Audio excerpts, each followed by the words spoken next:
বাক্যসিদ্ধি সাধনা কিভাবে করবেন? এই বাক্যসিদ্ধি সাধনা করলে কি হয়? বাক্যসিদ্ধি সাধনা করলে আপনি মুখ দিয়ে যে বাক্যটাই বলবেন না কেন সেটাই মন্ত্রের মতো কাজ করবে, সেটাই মন্ত্রশক্তি হবে। আপনি যদি বললেন কারোর ব্যথা চলে যা, তো দেখবেন ব্যথা চলে যাচ্ছে। এমনকি বাক্যসিদ্ধি সাধনাকে প্রকৃতিকেও বশ করা যায়। আপনি যদি মনে করেন যে প্রচণ্ড ঝড় আসছে, সেক্ষেত্রে যদি সেই সময় ঝড়টাকে স্তম্ভন করতে চান বা বৃষ্টিটাকে স্তম্ভন করতে চান, এগুলোও কিন্তু অগ্নিকে স্তম্ভন করতে চান, করা সম্ভব। অর্থাৎ আপনার বাক্য মন্ত্রের মতো কার্যকারী আসে। তবে ভালো কর্মে যেমন ভালো ফল হয়, অপকর্মে তেমনি খারাপ ফল হয়। আপনার হয়তো বাক্যসিদ্ধি সাধনা হয়েছে, তার ফলে আপনি কারোর অনিষ্ট করছেন, ক্ষতি করছেন, প্রকৃতির বিরুদ্ধে কাজ করছেন, তাহলে সেই শক্তি আপনার থাকবে না এবং ভয়ঙ্কর ক্ষতি আপনার হবে।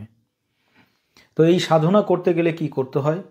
সাধনার অনেক রকম পদ্ধতি আছে, যেমন বাক্যসিদ্ধি কিছু মন্ত্র আছে, গুরুমুখী মন্ত্র আছে, যেগুলি 41 দিন, 21 দিন, 90 দিন, 3 বছর, 12 বছর এরকম সাধনার পদ্ধতি আছে। তো সেই সাধনাগুলি করলে আপনার শব্দ তখন কাজ করতে শুরু করে। আপনি যদি মনে করেন যে একটা কারোর উপকার করবেন, আপনি বলছেন, দেখছেন যে কাজ হচ্ছে, তখন বুঝতে হবে যে আপনার বাক্যসিদ্ধি হতে শুরু হয়েছে।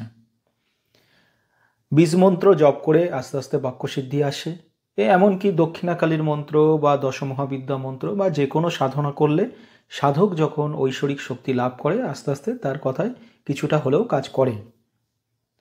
তবে বাক্যসিদ্ধির জন্য আলাদা আলাদা মন্ত্র আছে, যেমন মাতঙ্গীর মন্ত্র। মাতঙ্গী দেবী হচ্ছে রবির ইষ্টদেবী, সূর্যের ইষ্টদেবী, বা সরস্বতী আপনি বলতে পারেন। মাতঙ্গী মন্ত্র জপ করলে বিদ্যা লাভ হয়, যশ মান সম্মান লাভ হয়, তেমনি বাক্য সিদ্ধি হয়। এই মাতঙ্গী মন্ত্র আপনি কোথায় পাবেন? মাতঙ্গী মন্ত্র তন্ত্রসার বইতে আছে, আরও কিছু কিছু বইতে আছে, এমনি নেটের মধ্যেও আছে। তবে সেগুলো প্রাণহীন থাকলে কার্যকারী আসে না। তার জন্যে মাতঙ্গী মন্ত্র আপনি গুরুর কাছ থেকে বা কোনো তান্ত্রিকের কাছ থেকে, কোনো সাধকের কাছ থেকে অনুমতি নিয়ে নেবেন, যদি সম্ভব হয়। আর গ্রন্থ থেকে নিয়ে কিভাবে সেটাকে জপ করবেন, গুরুর অনুমতি নিয়ে জপ করতে পারেন, সেটাও কিন্তু একটা হয়। এই মাতঙ্গী মন্ত্র, মাতঙ্গী যন্ত্রের ওপরে যদি হোমযজ্ঞ করতে আপনি জানেন বা আপনি গুরুর ধরে শিখেন, তাহলে সেটা খুব ভালো হয়। কারণ হোমযজ্ঞ করার কিন্তু আগুন জ্বালালাম আর যজ্ঞ করলাম সেটা হয় না, তার নিয়ম এবং পদ্ধতি আছে, সেই পদ্ধতিতে করতে হয়। আর যদি সেটা না পারেন, শুধুমাত্র জপ করতে হবে। 1-2 মালা জপ করলে কিছু হয় না। কমপক্ষে 12 লক্ষ থেকে 1 কোটি পর্যন্ত আপনাকে বীজমন্ত্র জপ করতে হবে।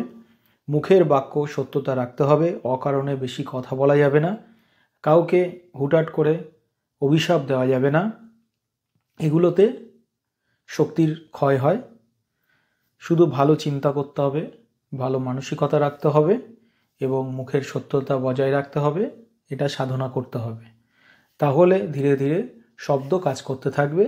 তখন কোনো মানুষ আপনার কাছে উপকার চাইলে দেখবেন যে আমি মুখ দিয়ে কথা বললে সেটা উপকার হচ্ছে।